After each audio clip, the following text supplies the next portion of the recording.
Gencineyem olaya gece yakut aparırdı.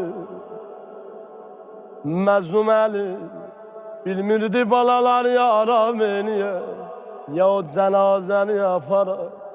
Həsəni yaram eləyəndə Hüseyin ağlırdı. Hüseyin'i yaram eləyəndə Zeynəb ağlırdı. Bilmirdi balalar yaram eləyə, ya Zəhra'nın cənazəsini apara. Gencineyem olaya gece yakut aparırdı. Getirdi ayağı, onu tabut aparırdı. Getmirdi ayağı, onu tabut aparırdı. Zəhra, səni dəfn edirəm mən, gecə yarı,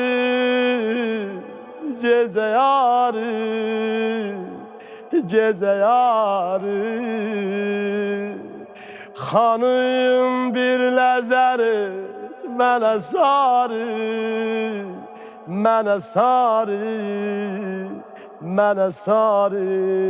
Zəhra, qəbrinin üstə avara qalmışam, gül kimi tənha solub saralmışam.